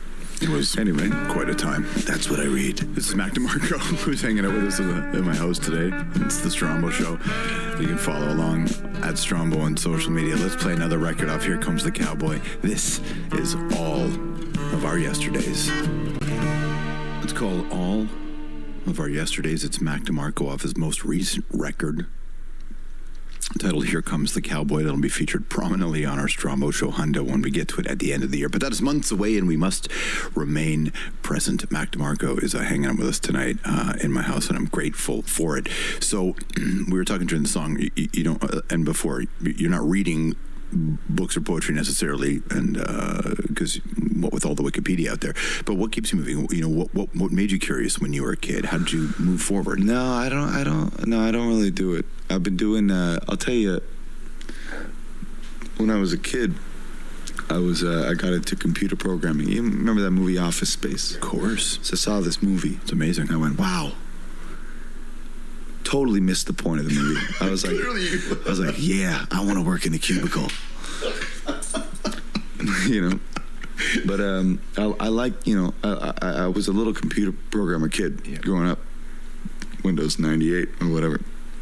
But and then, you know, I met the cool kids in high school, and they were like, "Yeah, you ever heard of My Bloody Valentine?" I was like, "Yeah, I've never played a video game ever. Forget about it." But now I'm older. I don't give a shit. Yeah. And I've gone back. So, but I'm doing a little bit of scripting language now and some stuff like that. I don't know. It's almost like, it feels like the same way this album felt, where it's like, I don't give a damn. I'm going to do what I feel like doing. But that's, I mean, self-determination. It's cool. Yeah. It must be. What are you coding? What are you writing? A Mac DeMarco app? I made this, the visuals that we've had of the shows on this tour. I wrote this program. It's called the Automatic Painter, and people play it from PlayStation remotes. And I'll tell you this, 2C inflatable movie screen, 16-foot, $150, Amazon.com. A lot of people pay a lot of money for LED wall. Go f*** yourself. You bought an Amazon inflatable screen for your tour? Yeah, folds up into nothing. That's amazing. Yeah, go to Best Buy, get some projectors, no problem. And so you project these animations that you made? This, and we got some other stuff going on. I don't really know where I'm going with this, but yes. But I don't know. I'd asked what you were coding, what you were writing. Yeah, no, I made some interactive, automatic things to make the kids go, wow. I can relate in the respect that I like sitting at this table, editing on Pro Tools. I like to do and make things. I don't know where they're going to go. I don't even care. Is that you just like sitting in front of your computer and coding? Well, I think that, even when I was a little kid, it's like to have something that you've created, especially something, not so much anymore, but something you can hold and be like, here you go. That feels really good. Did you end up listening to My Bloody Valentine and playing video games after? I love My Bloody Valentine, yeah. But, no, I pretended to not be a nerd for many years. I pretended to be a rock and roll, cool, sad 90s style teen. But now I don't care. Now I'm, back to my roots. Did Nirvana, Pearl Jam, Soundgarden, did they reach you at that time? Were you listening to them? I think when I was a kid, that was when that shit was really popping. Or, when like Kurt was still alive and stuff. But it took me probably when I was in my 22 or something like that. That's when it really came. But I remember there's a story that I tell where I remember being in the car with my mom. And we call that kind of music. Or it's actually Ariel Pink came up with this term for it. It's called hunker dunker. Like beer, some beer, hunker dunker. Okay. But I remember sitting in the car with my mom being like, is it even English? Like, I don't know. Was it Pearl Jam you were listening to, or Creed? I think it was probably Pearl Jam. Probably, okay. Yeah, but a lot of, the vowels kind of respect. Love it now. Didn't understand it as a young man. No problem. Creed, though, I with it. No, you don't. Did you really? Oh, no, I mean... Listen, I honestly I was on a road trip and I put on Higher the other day just to do it. I was like, let me hear the song again, and I heard it, and I don't love the song, but I looked at the chorus and I thought, You did it. You hit those notes. It's tight. You sold a lot of records, man. Let me take you higher. It's a big chorus. I'm telling you. We're not going to play Creed on the radio show, but let's play some My Bloody Valentine off this amazing record called Loveless. This is Loomer with Mac DeMarco hanging out of the house on the Strombo Show. It's one of my favorite albums of all time, Loveless by My Bloody Valentine. The track is called Loomer for Mac DeMarco, who's hanging out with us today. And coincidentally, Mac, that record's anniversary of its release is tomorrow. It was released November the 4th, 1991. So I know you're a passionate music fan, but were you always a passionate fan? That took me a long time. Yeah. But I think, a part of the reason that I'm going back to being a nerd is that, I played video games for a long time, and I have a lot of respect for people that made, especially on the primitive, like Super Nintendo or whatever, It's like that was the music that I've realized now brought me into the, but it's like to make a song that is like only 30 seconds long that loops forever, and like to not make people like want to kill themselves. That's a feat. It's a huge accomplishment. You're right. Yeah, but it's but no, I mean, it was that, and then if when I turned a little older, and then it was like the Beatles or whatever, and yeah, but it's funny to think like when the consciousness of like, okay, the music died. But then, now, but I think back and it's like, oh, well, I actually did listen to a bunch, and it just kind of subconsciously sunk in, but I wasn't really thinking about it because I was trying to like beat the level or something. There was a time where the only new music I heard, this is in my 30s, were if the song was playing in the car that I stole in Grand Theft Auto 5 or 4 or 3. Grand Theft Auto for me, even though I think it was number 3 or something. They had some radio stations on there. Yeah, 3 changed the game. And I was like, whoa, Human League? Sick. Squeeze? Like, nice. This is really good. But yeah, it's interesting how the pipes come down. That's right. Yeah. You have 25 godchildren? Potentially, yeah. So you're the godfather. Yeah. Na, na, na, na, na. Probably about 25 now. A lot of the people that I've gotten it from, I probably will never see again and don't remember. But I do have a lot that right. If those people die, I will take their child. I'll tell you this. Tell me. Think of the most Italian actor you can. Sophia Loren. Less Italian than that. Okay. Iconic New York. Oh, you mean like De Niro? Yeah. Yeah. We live in a time where everybody's trying to hold on to what they got. Yeah. So I did. Yeah. Oh, my grandma lied to me my whole life. I'm supposed to be Italian. I'm 25%. Get this. How Italian do you think Robert De Niro is? He's just 25, just like Mackie. 25 like you, so you're as Italian as De Niro. So I figure I can also be the king of Italians. Yeah. Here's the thing, though. It's the philosophical question. Is it your ethnicity by blood or your conditioning and how you were raised that makes you how you identify? Nature or nurture, huh? That's what I'm wondering. Well, I'll tell you, the story with my grandmother is... because I'm Canadian. What am I? Just a mix of Europe, whatever. Right. It doesn't really matter. But... She was dating married to an Italian man, right? Enrico DeMarco. My grandfather. Never met him. He died before I was born. Yada yada yada. Whole thing. Blah blah blah. Divorced him. Had another husband. Had another kid with this other husband. I didn't know about any of this. And the whole time I'm growing up, she's not Italian. But she'd be like, "Oh, sweetheart, come and make the meatballs with me." And I was kind of like, cool. I guess I'm Italian. This is crazy. A farce. It was a complete farce. She used to speak in Italian, and I grew up a little bit, and I realized it was French the whole time. So your grandmother was French, married to Enrico DeMarco. Yeah. Not the dude. You've been given one of the great cultures of all time that you now have ownership over, at least a quarter. Yeah. I lived in New York for a while, so sometimes that peaks out. But I mean, there's got to be some kind of Italian record coming down the road. Oh, must you dance? I think I might do a Frank Sinatra cover record. I think that's my next move. Really? Yeah. I mean, I don't know if you're joking or not, but I think you should. I'm not joking. You're not? No. No, why Frank? Frank's Italian. That's the reason. Okay, that's the only reason. Well, he's also the greatest of all time. You believe that? Frank's the greatest? You don't? Not for me. Oh. But you do? Okay. What? Yeah, no. What the f*** is wrong with you? I mean, there's a lot that's wrong with me. I like Frank, though. Come on, son. He didn't write those songs, dude. Doesn't matter. I know, but I love it when they write their songs. What did Quincy Jones say about him? He's just like a incredible. It's his voice is like a really, really good jazz sax player. Yeah, no, listen, Frank's incredible.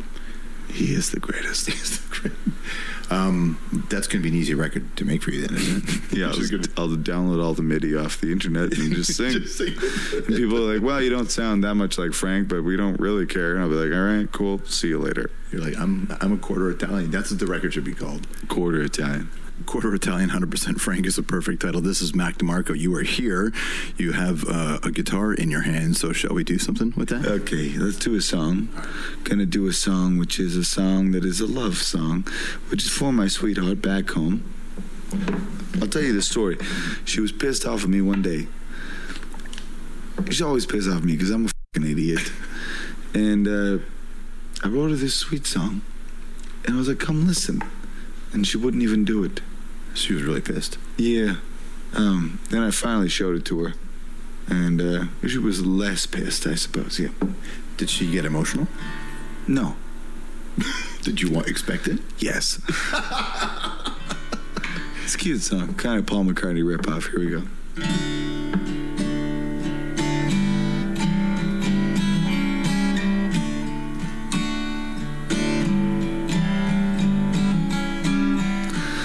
As the years blow by, baby, the more I come to know myself, the more it seems my love grows for you.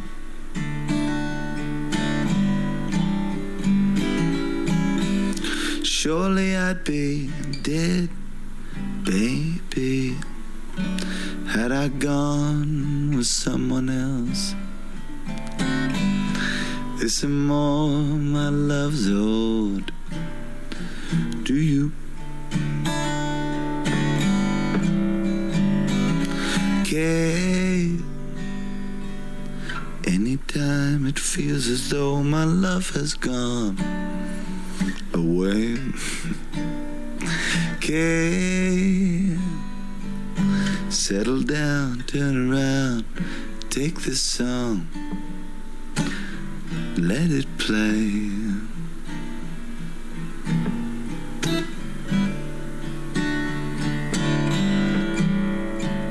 Holy shit, I'm drunk.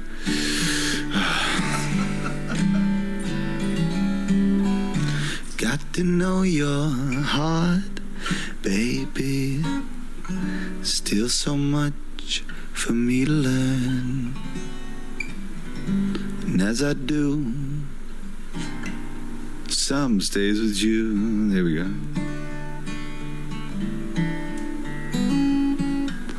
Surely I'd be done, baby, had I made some other turn. Glad the turn that I made was you.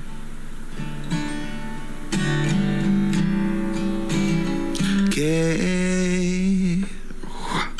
Anytime it feels as though my love has gone away. Okay. Settle down, turn around, take this song, let it play. Oh. Okay. Yeah. Anytime it feels as though my love has gone away. Okay. Settle down, turn around, take this song, let it play. Holy shit. That's a nice song. How's your Sinatra? Do you know Sinatra? Yeah. Play one Sinatra. It's 2:45. There's no one in the place Except you and me. That's all I got. Nice. Good to see you, man. I'm so what a treat to spend that time with Mac DeMarco. Here's the one and only Aretha.